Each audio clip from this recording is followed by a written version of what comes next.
আজকে বাড়িতে একদম সহজভাবে আর একদম রেস্টুরেন্ট স্টাইলে বানিয়েছিলাম মিক্স ভেজ।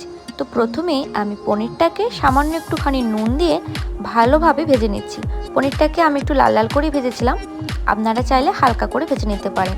এরপর আমি এখানে সমস্ত রকম সবজি নিয়েছিলাম যেগুলো মিক্স ভেজের ক্ষেত্রে যায়।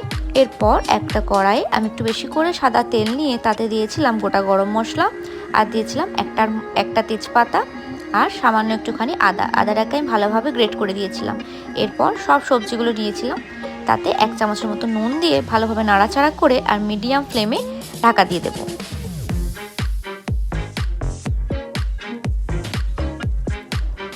কিছুক্ষণ পরে যখন দেখব সবজিগুলো একটু একটু সিদ্ধ হয়ে এসেছে, তখন দিয়ে দেব 1 চামচ জিরে গুঁড়ো। এখানে আমি কোনো রকমের হলুদ গুঁড়ো ব্যবহার করব না। এইবার একটা মিক্সি জারের ভিতরে 2 চামচ পোস্ত, কিছুটা পরিমাণ কাজু আর 2টো কাঁচা লঙ্কা দেবো। এটার একটা ফাইন পেস্ট তৈরি করে নেব।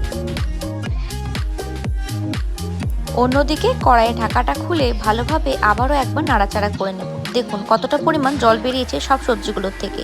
এরপর ওই মিক্সির জারের ভিতরে সামান্য একটুখানি টক দই নিয়েছি। কিশমিশ আমার খুব পছন্দের, সেজন্য একটু কিশমিশও দিয়েছিলাম, তোমরা চাইলে এটা স্কিপ করতে পারো।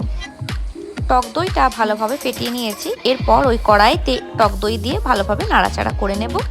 এরপর একে একে করে কাজু পোস্তর যে পেস্ট তৈরি করেছিলাম সেই পেস্টটা এরপর দিয়ে দেব, দিয়ে ভালোভাবে একবার নাড়াচাড়া করে নেব।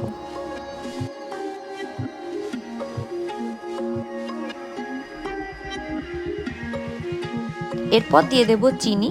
তো চিনিটা আমি 3 চামচ দিয়েছি, এটা যেহেতু গুঁড়ো সেই জন্য একটু চিনির পরিমাণটা বেশি লাগে। তোমরা তোমাদের স্বাদ অনুসারে এই সবজিতে মিষ্টিটা দিও। এরপর আগের থেকে ভেজে রাখা পনিরগুলোকে আমি উষ্ণ গরম জলে ভিজিয়ে রেখেছিলাম যাতে পনিরটা একদম সফট থাকে। তো তরকারিটা অলমোস্ট রেডি হয়ে গেছে। তো এরপর আমি দিয়ে দেব পনিরগুলো, দিয়ে 1 চামচের মতন দেব বাটার। বাটারটা আমি আলাদাভাবে শেষে অ্যাড করেছি, তোমরা চাইলে সাদা তেলের সঙ্গে বাটার দিয়েই রান্নাটা করতে পারো।